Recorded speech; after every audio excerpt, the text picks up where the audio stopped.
नमस्कार दोस्तों, wait glorious academy में एक बार फिर से आपका स्वागत है।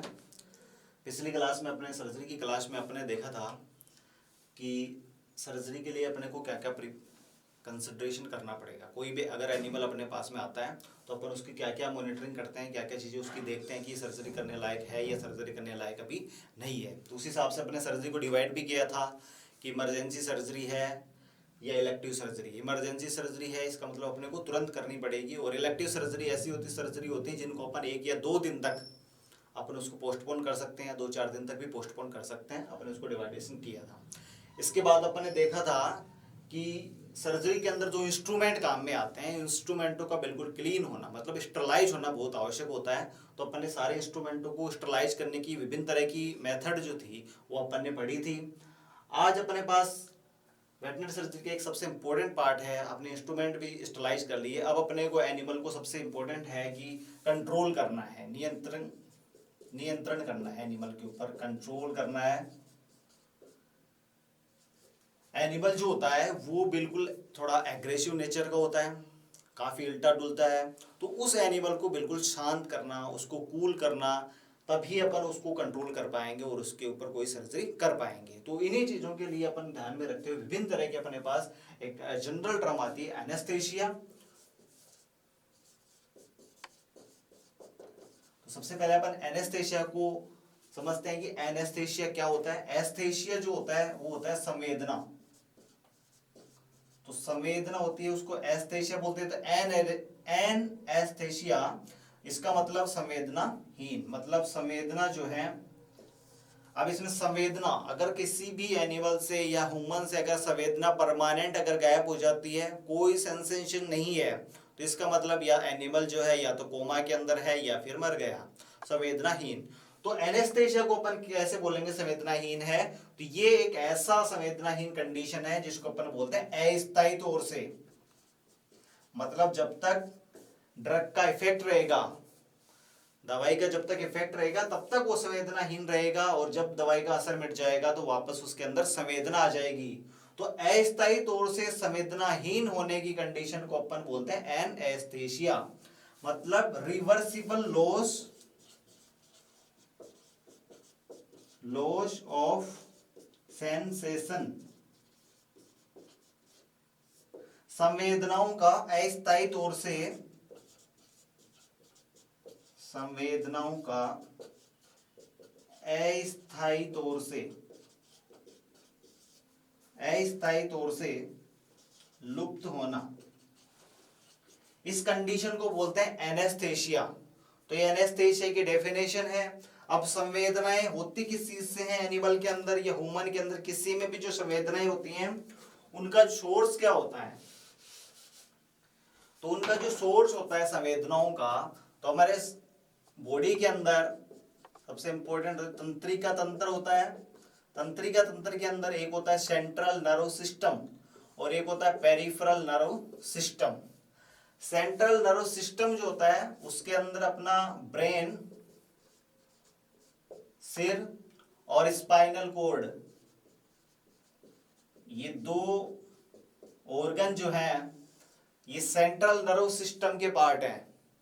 और पेरिफेरल नर्व सिस्टम के अंदर इनसे परिधीय तंत्रिकाएं जो निकलती हैं, विभिन्न तंत्रिकाएं से निकलने वाली विभिन्न जो तंत्रिकाएं हैं ये आती हैं पेरिफेरल नर्व सिस्टम में। तो संवेदना शरीर के अंदर होती है तंत्रिकाओं के कारण से। तो इन्हीं तंत्रिकाओं के ऊपर अपने को काम करना है। इन्हीं तंत्रिकाओं से जो संवेदना निकलती हैं, ये जो आप देखेंगे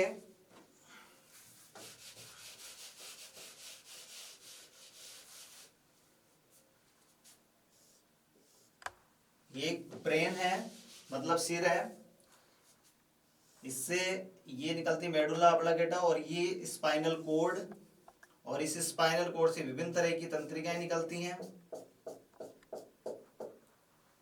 और ये है स्पाइनल कॉर्ड, और इससे ये निकलती है तंत्रिकाएं। फिर इन तंत्रिकाओं से विभिन्न तरह की तंत्रिकाएं और निकलती हैं, फिर इनसे तंत्रिका तंतु निकलते हैं, इनसे और सब डिवीजन होते जाते हैं इनके।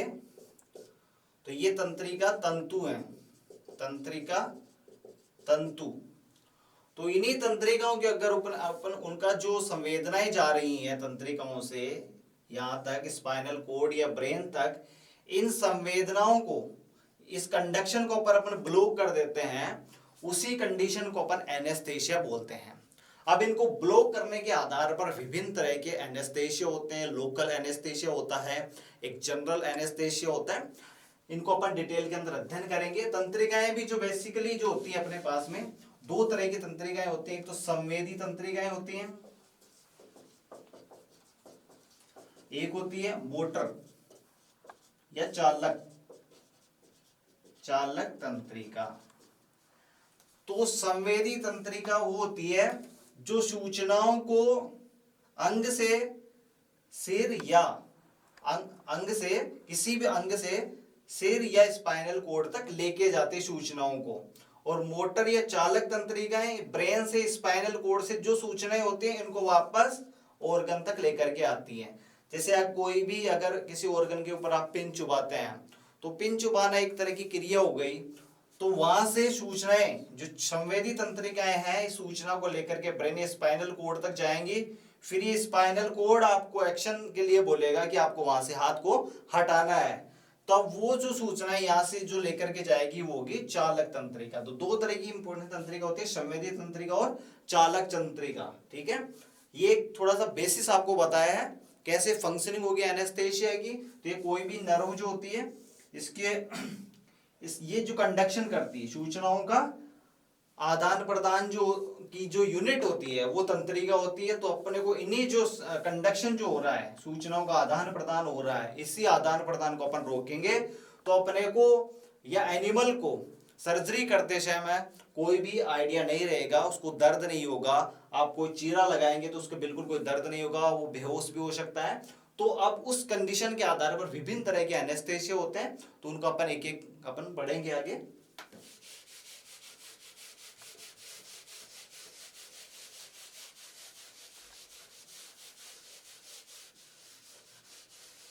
अब सबसे पहले तो ये है कि अपन एनेस्थेशिया क्यों लगाते हैं जानवर की। ये एनिमल है, ये अपने पास में हॉस्पिटल में आया है कोई भी सर्जरी के लिए।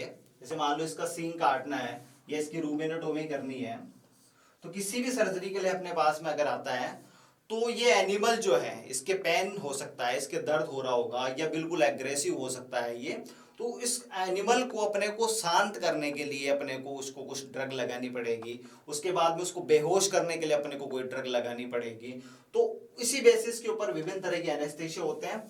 तो एनेस्थेशिया जो है वो सबसे पहला जो आता है अपने पास में, सबसे पहले अपन एक टर्म आती है जिसको बोलते हैं एनाल्जेसिया। एनाल्जेसिया क्या होता है? अगर एनिमल के अंदर कोई भी पेनफुल कंडीशन हो, मतलब एनिमल को कोई भी बहुत ज्यादा दर्द अगर हो रहा हो, ह्यूमन के अंदर भी अगर जैसे फ्रैक्चर हो जाए या कोई घाव हो जाए, तो अगर पेट में दर्द भी हो जाता है, तो बहुत ज्यादा दर्द होता है, तो बहुत पीड़ादायक कंडीशन बनती है। तो उस दर्द को कंट्रोल करने के लिए जो भी मेडिसिन दी जाएगी उनको बोलते हैं एनाल्जेसिया। तो जो भी दर्द निवारक, तो एनाल्जेसिया जो है वो क्या होते हैं? दर्द निवारक होते हैं। तो जो भी मेडिसिन जो दर्द निवारक के लिए दी जाती है उनको एनाल्जेसिक ड्रग कहते हैं। तो दर्द को कम करने के लिए अपन देते हैं एनाल्जेसिया। फिर दूसरी टर्म आती है आपके एनाल्जेसिया के बाद में ट्रैंक्विलाइजर। ट्रैंक्विलाइजर क्या होते हैं? ट्रैंक्विलाइजर जैसे मान लो अगर एनिमल के दर्द हो रहा है तो बहुत अशांत हो जाएगा, बहुत बेचैनी होगी उसको, आप उसको पकड़ेंगे तो आपके पकड़ में नहीं आएगा। तो उस एनिमल को थोड़ा सा आप उसको शांत करेंगे,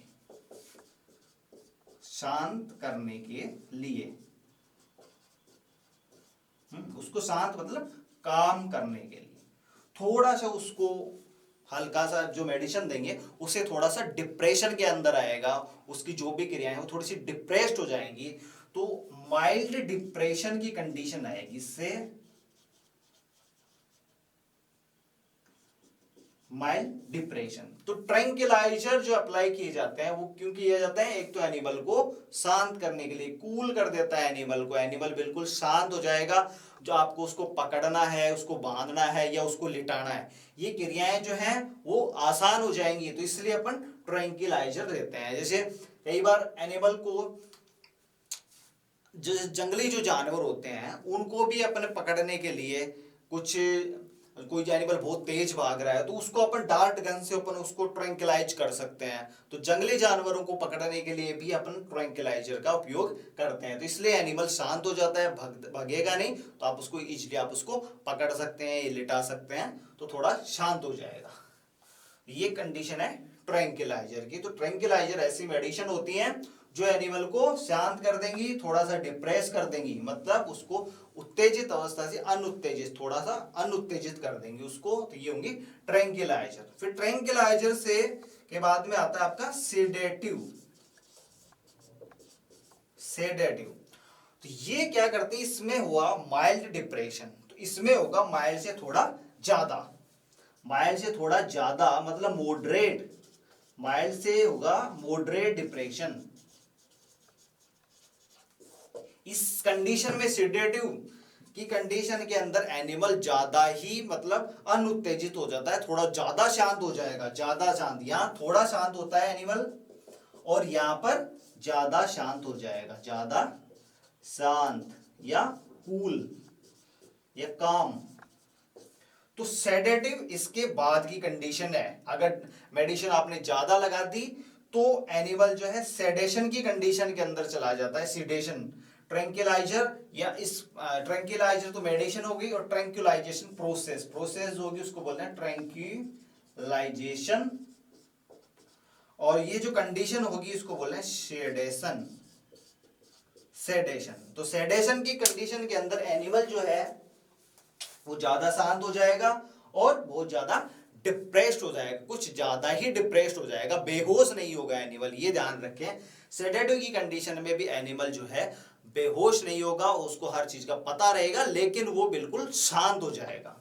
ठीक है, तो ट्रैंक्विलाइजर से ज्यादा खतरनाक कंडीशन है सेडेटिव। ठीक है, एनाल्जेसिया केवल दर्द, इसके अंदर शांत हो जाएगा, इसमें बहुत ज्यादा शांत हो जाएगा।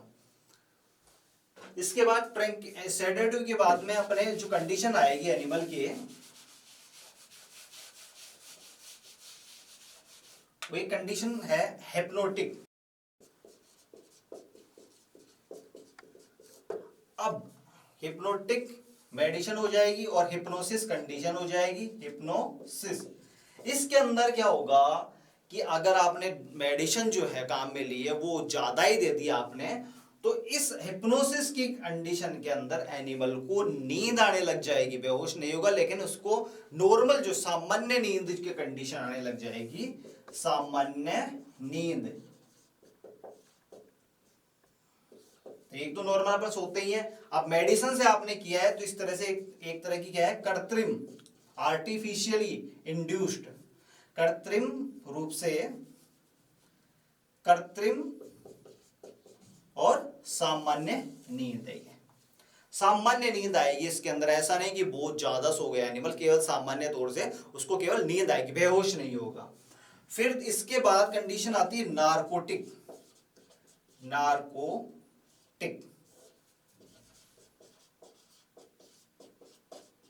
तो नार्कोटिक इससे भी ज्यादा गहरी कंडीशन है, जिसके अंदर इसमें सामान्य नींद आई थी और इसमें आपको डीप गहरी नींद आएगी, गहरी नींद। तो इन दोनों में इतना सा अंतर है, इसमें सामान्य नींद आएगी और इस कंडीशन में, नार्कोसिस की कंडीशन के अंदर एनिमल को गहरी नींद आएगी। तो ये कंडीशन अगर आपको पूछे कि कौन सबसे ज्यादा स्ट्रॉन्ग है, तो इनका ऑर्डर अगर आप बनाएं तो सबसे सामान्य कंडीशन, अगर आप थोड़ी दवा देते हैं तो एनिमल ट्रैंक्विलाइज होगा। फिर अगर थोड़ी ज्यादा आपने एनेस्थेटिक ड्रग आपने ज्यादा दे दी तो ट्रैंक्विलाइज के बाद में एनिमल जो है सीडेट होगा। सीडेट होने के बाद में एनिमल हिप्नोटिक की कंडीशन में आएगा। और इससे भी ज्यादा अगर आपने दवाई दे दी, शून्य करने की जो दवाई है वो अगर आपने ज्यादा दे दी, तो एनिमल नार्कोटिक की कंडीशन में जाएगा। ठीक है, इसमें शांत हुआ, इसमें बहुत ज्यादा शांत हुआ, इसमें नींद आने लग जाएगी और इसमें गहरी नींद आने लग जाएगी। आप जगाओगे ना तो भी एनिमल जो है वो नहीं जागेगा, और अगर आपने जगा भी दिया बहुत ज्यादा फोर्स करके तो फिर वो वापस सो जाएगा। तो ये कंडीशन है, ये कुछ कंडीशन है जो एनेस्थेशिया के अंदर आती हैं। सबसे पहले एनिमल ट्रैंक्विलाइज होगा, उसके बाद सेडेट होता है, उसके बाद हिप्नोसिस की कंडीशन में आते हैं, उसके बाद में नार्कोटिक की कंडीशन आती है। तो ये विभिन्न तरह की अवस्थाएं हैं।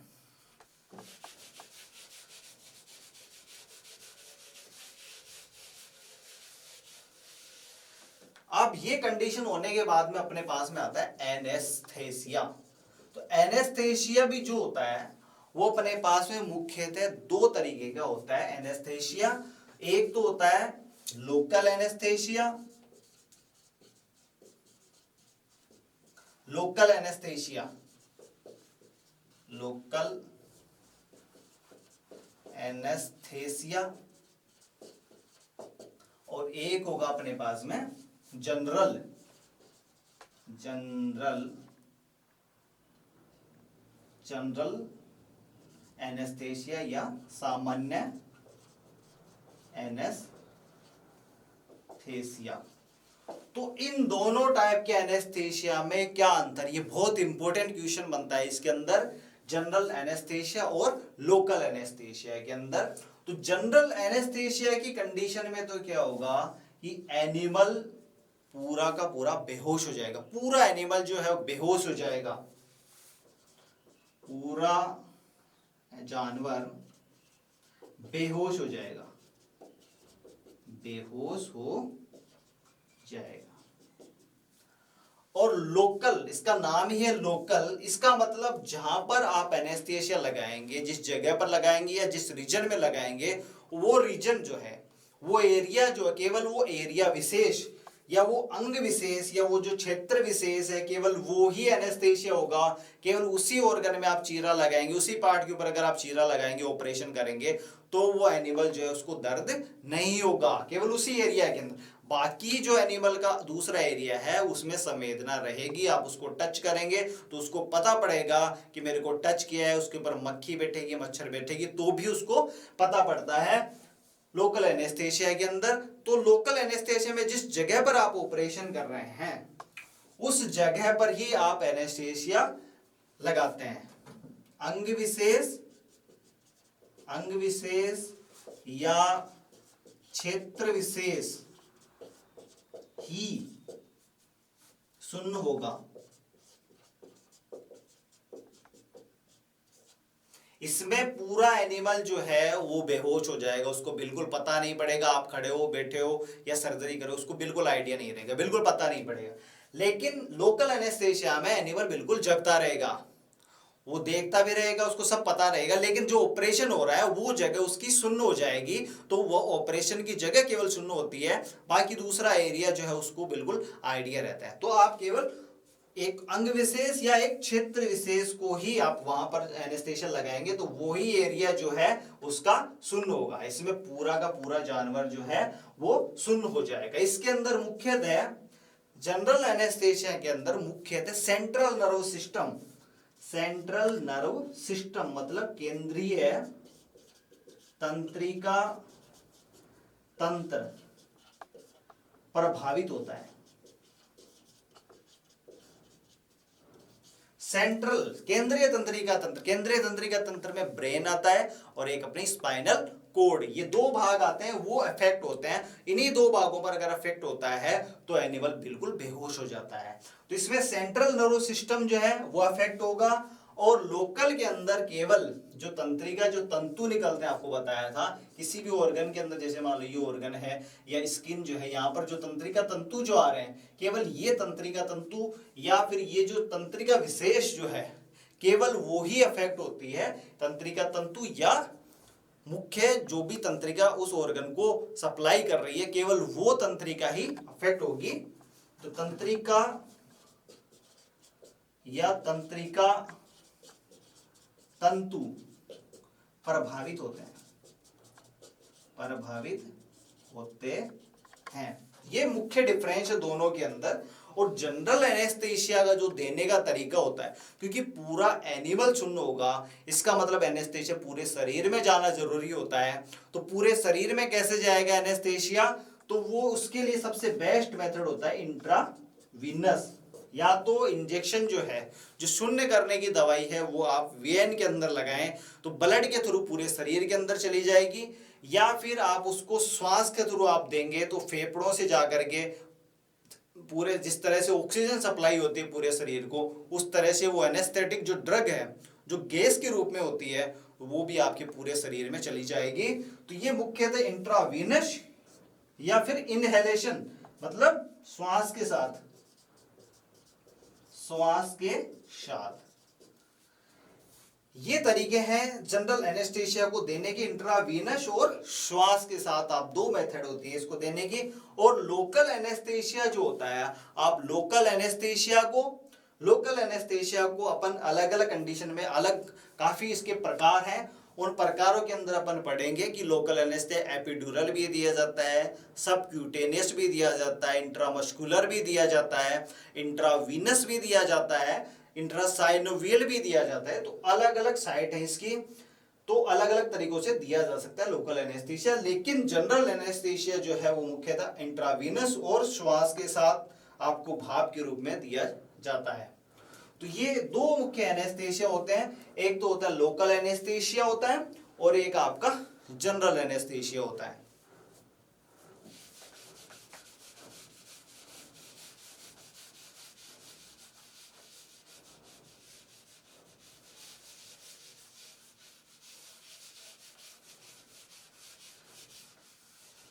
अब एनेस्थेशिया को देते समय अपने को क्या क्या सावधानी रखनी चाहिए इनके बारे में, और एनेस्थेशिया की कितनी डोज देनी चाहिए, तो ये किस बात के ऊपर डिपेंड करता है कि कितनी डोज देनी चाहिए, कौन सी डोज देनी चाहिए, कितनी मात्रा में देनी चाहिए। तो ये अपन देखते हैं कि एनेस्थेशिया को प्रभावित करने वाले कारक, आपको कौन सा एनेस्थेशिया देता है, किस मात्रा में आपको देना है, तो ये डिपेंड करता है किस किस चीज पर। एक तो करेगा पशु की नस्ल पर, एक करेगा पशु की जाति पर, एक करेगा पशु के आकार पर, एक करेगा पशु की उम्र पर, एक करेगा पशु में उपस्थित रोगों पर, और एक जो है वो करेगा सर्जरी का प्रकार, किस तरह की आप सर्जरी कर रहे हैं, कौन सी सर्जरी कर रहे हैं, इस पर डिपेंड करेगा। तो ये 5 मुख्य फैक्टर हैं जिनके ऊपर आपका डिपेंड करेगा एनेस्थेशिया, कि आपको कौन सा एनेस्थेशिया लगाना है और उसकी एनेस्थेशिया की डोज क्या होगी, कम लगानी है ज्यादा लगानी है, कौन सा एनेस्थेशिया आपका रहेगा, लोकल लगाना है या फिर जनरल लगाना है। तो ये 5 अपने पास में विशेष परिस्थितियां हैं। जैसे पशु की नस्ल पर कुछ एनेस्थेशिया जो होते हैं वो किसी जाति, किसी नस्ल के ऊपर आप नहीं लगा सकते। जैसे डॉग जो होता है, डॉग के अंदर एक ब्रेकियोसिफेलिक नस्ल होती है, ब्रेकियोसिफेलिक जो डॉग होते हैं जिनका जो मुंह है चपटा होता है, छोटा साइज का होता है। जैसे आपने देखा होगा जो वोडाफोन का जो डॉग आता है, वोडाफोन का जो ऐड आता है उसके अंदर जो डॉग आता है पग, उसका जो चेहरा जो है, उसका जो फेस जो है आपने देखा होगा बिल्कुल छोटा, और उसके नाक बिल्कुल छोटे, उसको सांस लेने की भी बहुत बड़ी प्रॉब्लम रहती है। उसकी जो सॉफ्ट पैलेट होता है वो क्या होता है, थोड़ा लंबा होता है। तो इसको अपन जो एनेस्थेशिया देते हैं, तो एनेस्थेशिया देने के लिए सबसे पहले अपने को एंडोट्रेकियल ट्यूब अपने को लगानी पड़ेगी, एंडोट्रेकियल ट्यूब। और ये जो है ब्रेकियोसिफेलिक जो डॉग होता है, ब्रेकियोसिफेलिक जिनका सिर जो है ये चपटा होता है और इनकी जो सॉफ्ट पैलेट जो होती है वो काफी लंबी होती है। इसके अलावा जो है पशु की नस्ल, जैसे कुछ डॉग की जो नस्ल होती है, जैसे ग्रे हुंड टाइप का डॉग होता है, उसके अंदर फैट बिल्कुल कम होती है। ग्रे हुंड टाइप का जो डॉग होता है, नस्ल जो होती है, उसमें फैट बिल्कुल कम होती है। तो इसके अंदर एक एनेस्थेशिया होता है, बारबिचुरेट एनेस्थेशिया, वो अपन इसके अंदर नहीं देते, टॉक्सिसिटी हो जाती है। तो पशु की नस्ल के ऊपर एनेस्थेशिया डिपेंड करता है। दूसरा जो है पशु की जाति पर देखिए आप, ये सबसे इंपॉर्टेंट रहेगा जाति के ऊपर। जैसे जाति मुख्यतः क्या होता है, एक तो रूमिनेंट्स होते हैं अपने पास में आते हैं, एक नॉन रूमिनेंट्स होते हैं। रूमिनेंट्स वे होते हैं जिनके अंदर रूमन होता है, इसका मतलब इनके अंदर जो है फर्मेंटेशन होता है, जो भी चारा खाते हैं उसका फर्मेंटेशन होता है रूमिनेंट्स के अंदर। तो पशु की जाति अगर मुख्यतः अपन डिवाइड करें तो रूमिनेंट्स होते हैं, एक नॉन रूमिनेंट्स होते हैं। रूमिनेंट्स के अंदर आपके आएंगे गाय, भैंस, भेड़, बकरी। नॉन रूमिनेंट्स के अंदर आपके आएंगे घोड़ा, सुअर, कुत्ता, बिल्ली, ये सब जो आते हैं वो नॉन रूमिनेंट्स के अंदर आते हैं। तो जो रूमिनेंट्स होते हैं उनके शरीर में अपन मुख्यतः जनरल एनेस्थेशिया जो है वो नहीं लगाते हैं। रूमिनेंट्स के अंदर अगर अपन देखें, रूमिनेंट्स जो होते हैं उनमें अपन जनरल एनेस्थेशिया जो है वो अपन नहीं लगाते हैं। जाति पर अपन देख रहे हैं तो रूमिनेंट्स के अंदर अपन जनरल एनेस्थेशिया नहीं लगाते हैं। क्यों नहीं लगाते? सबसे इंपॉर्टेंट चीज तो ये है कि अपन क्यों नहीं लगाते। जनरल एनेस्थेशिया में क्या होता है, एक तो पूरा का पूरा जो एनिमल जो है बिल्कुल बेहोश हो जाता है, बेसुध हो जाता है।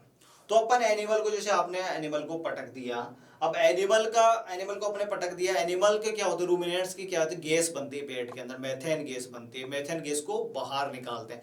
अब बिल्कुल जब वो बेसुध हो गया तो उसका रूमिनेंट्स नहीं होगा, रूमिनेशन जो जुगाड़ी नहीं करेगा तो उसके क्या होगा कि वो जो गैस है वो बाहर नहीं निकल पाएगी।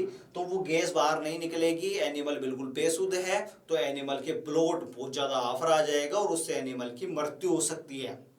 तो इसलिए अपन उस एनिमल को जनरल एनेस्थेशिया अपन रूमिनेंट्स को अपन नहीं लगा सकते हैं। या फिर जैसे अगर उसका चारा जो है उसके मुंह में आ जाए, मुंह से जाकर के फेफड़ों में भी जा सकता है, तो ड्रेंचिंग न्यूमोनिया हो सकता है। इस कंडीशन के कारण भी जो रूमिनेंट्स होते हैं, मुख्यतः गाय और भैंस, इनके अंदर जनरल एनेस्थेशिया जो है वो अपन नहीं लगाते हैं।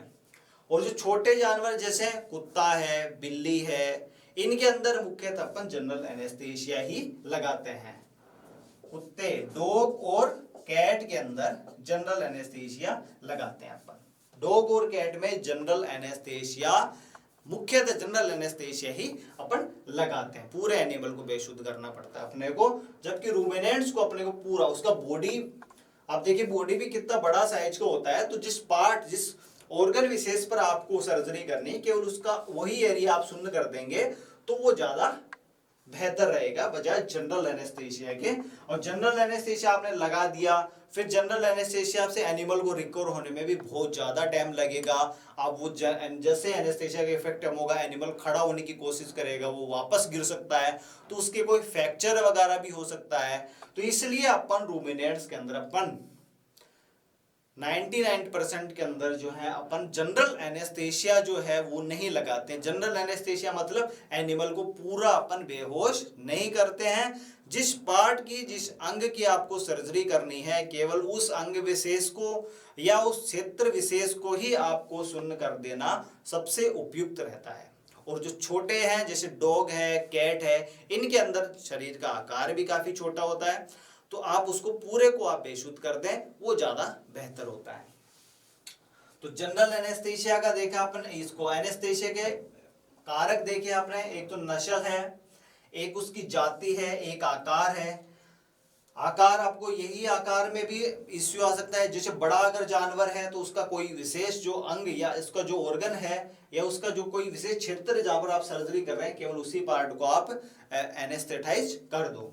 इसके अलावा है उम्र के ऊपर, देखिए कुछ एनिमल जैसे मान लो अगर कम उम्र का है या बहुत ज्यादा उम्र का है, तो कम उम्र का और बहुत ज्यादा उम्र का जो होता है तो उसमें एक तो डिहाइड्रेशन, जैसे ज्यादा उम्र का एनिमल है तो उसमें डिहाइड्रेशन ज्यादा होता है, फैट की मात्रा ज्यादा होती है, ठीक है। उसके ऑर्गन भी जो है वो उस उनकी फंक्शनिंग जो है, उनकी कार्य करने की क्षमता है वो काफी कम हो जाती है। लीवर मुख्यतः, आप कोई भी जैसे ड्रग जाती है एनिमल की बॉडी के अंदर तो उनको डिटॉक्सिफाई, उनको एविसेली से एविसेली में कौन बदलता है, लीवर बदलता है, और फिर किडनी के थ्रू वो पेशाब के थ्रू जो है बाहर निकल जाती है। ऐसे एनेस्थेटिक ड्रग भी आप देते हैं तो लास्ट में वो डिटॉक्सिफाई लीवर ही करता है। तो ज्यादा उम्र के जो जानवर हैं या जो कम छोटा बिल्कुल बेबी है तो उनके अंदर जो है उनकी डिटॉक्सिफिकेशन, उनके लीवर और किडनी जो है बहुत ज्यादा फंक्शनिंग नहीं कर रहे होते हैं, तो इसलिए उनके अंदर जो है अपन मुख्यतः एनेस्थेशिया की जो डोज है वो अपन कम डोज देते हैं अपन उनको, ठीक है। इसके अलावा जो आपके पास में है उपस्थित रोग, अगर कोई एनिमल है उसके या कोई डॉग है उसके लिवर सिरोसिस की कंडीशन है, लिवर के अंदर फाइब्रोसिस बना हुआ है, लिवर के अंदर हेपेटोसिस बना हुआ है, तो उस कंडीशन उसका लिवर खराब है। अब लिवर खराब हो उसका तो फिर उसके कोई फंक्शनिंग उसकी सही नहीं होगी, तो एनेस्थेशिया आप दोगे तो एनेस्थेशिया का डिटॉक्सिफिकेशन नहीं होगा, क्योंकि अंग ही सही काम नहीं कर रहा, अंग के अंदर बीमारी है। अगर बीमारी किसमें हो, फेफ यकृत के अंदर बीमारी हो, उसकी किडनी मतलब गुर्दे के अंदर अगर बीमारी हो, गुर्दे की बीमारी जैसे पायलोनेफ्राइटिस की कंडीशन अगर है तो उस कंडीशन में उनको अपन इंट्रावीनस एनेस्थेशिया नहीं देते हैं अपन, ठीक है।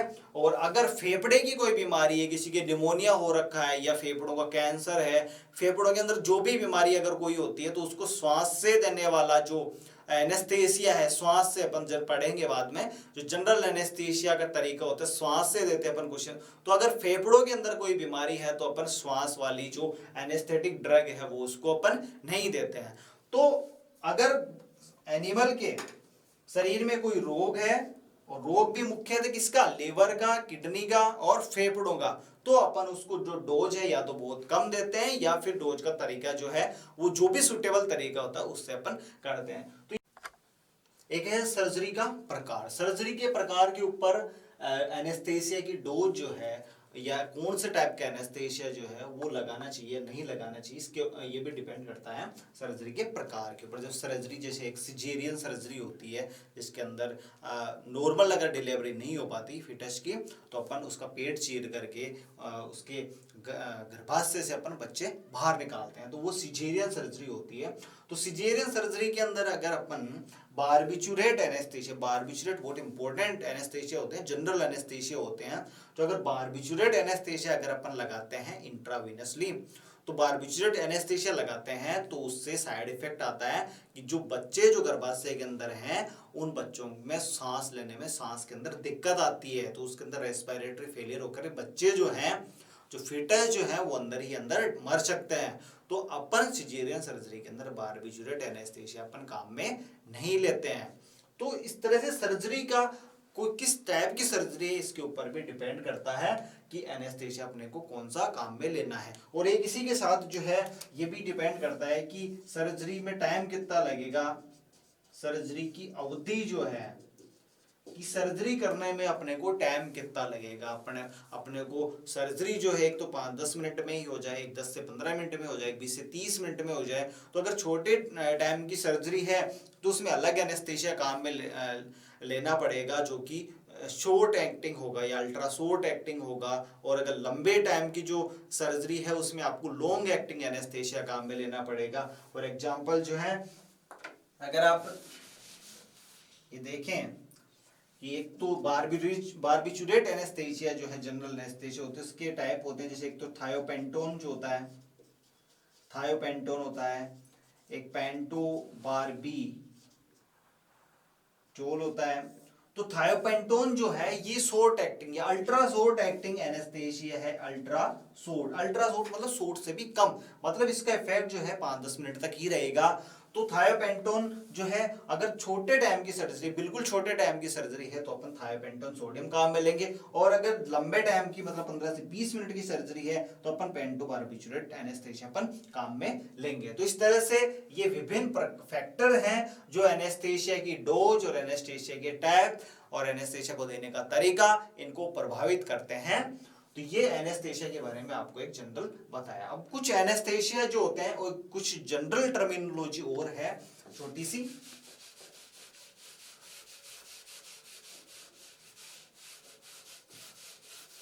तो जनरल टर्मिनोलॉजी के अंदर आपके आता है एक तो pre anaesthetic drugs, pre anaesthetic या बेसल एनेस्थेसिया,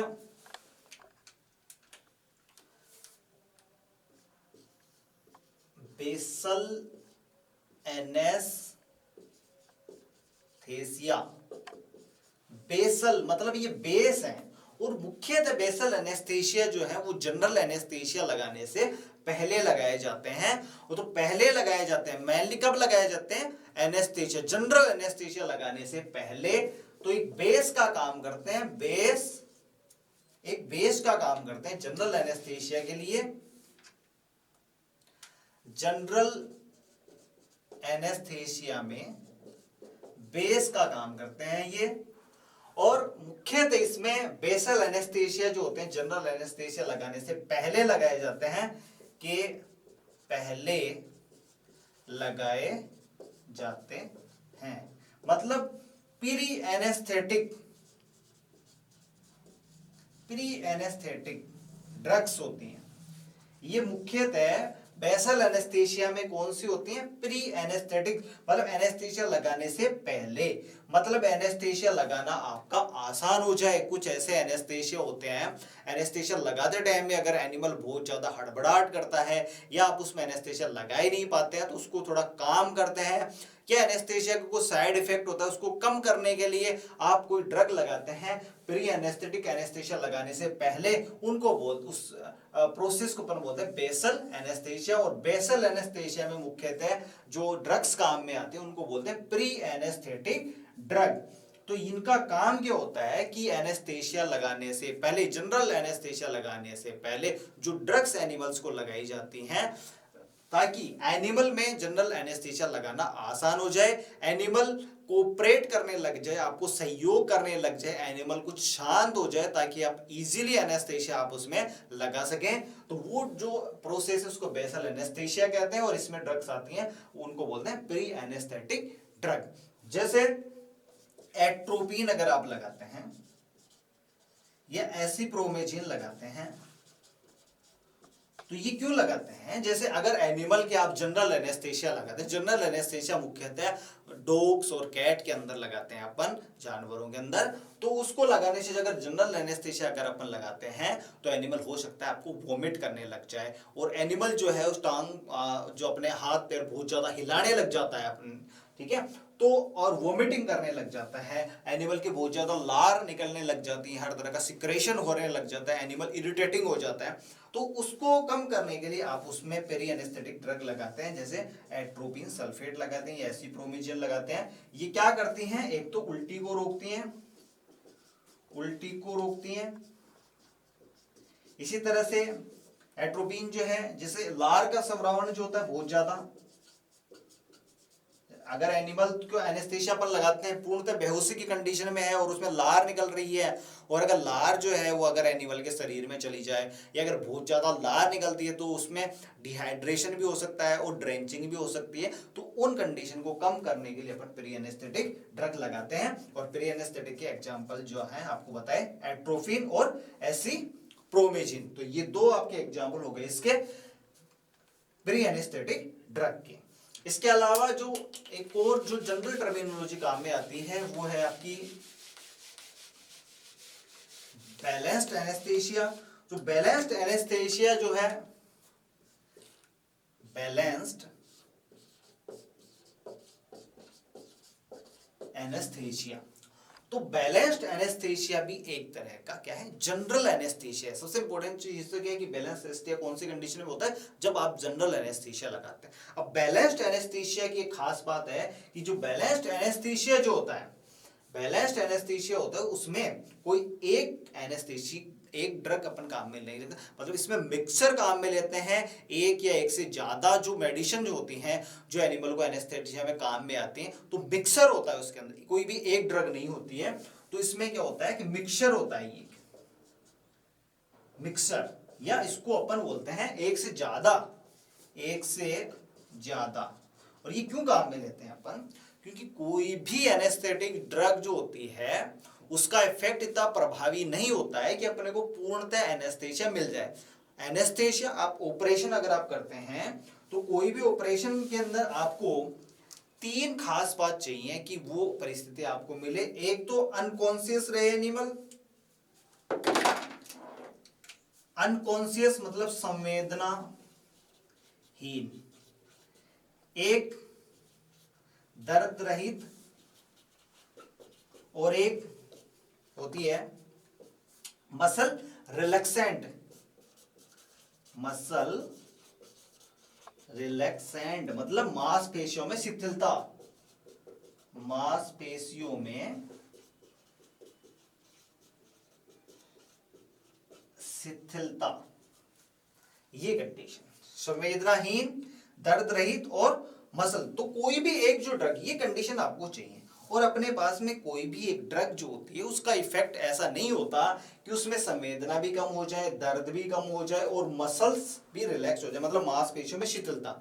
अगर मांसपेशियों में शिथिलता नहीं रहेगी तो आप उसके टाँके लगाएंगे तो मांसपेशियां खिंचती रहेंगी उसके अंदर, या एनिमल जो है एक्टिविटी शो करता है, तो उस कारण से आप एनिमल को सही तरह से उसमें सूचर आप नहीं लगा पाते। ठीक है, तो ये तीनों कंडीशन किसी एक ड्रग से नहीं हो पाती हैं, तो इसलिए आप एक से ज्यादा ड्रग्स आप मिक्सर के अंदर, आप कॉम्बिनेशन के अंदर आप काम में लेते हैं, तो वो उसी को बोलते हैं पर बैलेंस्ड एनेस्थीसिया, मतलब बैलेंस्ड, इसके साथ ही बैलेंस्ड, या इसको बोलते हैं मिक्स्ड एनेस्थीसिया, मिक्स्ड एनेस्थीसिया या बैलेंस्ड एनेस्थीसिया। तो जनरल एनेस्थीसिया के अंदर ये कंडीशन होती है मिक्स्ड और बैलेंस्ड। और ये जनरल एनेस्थीसिया के अंदर एक से ज्यादा ड्रग को अपन काम में लेते हैं, कोई भी एक ड्रग का इफेक्ट तीनों कंडीशन नहीं ला सकता, इसलिए अपन अलग अलग ड्रग का कॉम्बिनेशन मिला करके और उसको काम में लेते हैं, उसी को बोलते हैं अपन बैलेंस्ड एनेस्थीसिया। तो ये आपका एनेस्थीसिया से संबंधित जो इंपॉर्टेंट डेफिनेशन थी ये आपको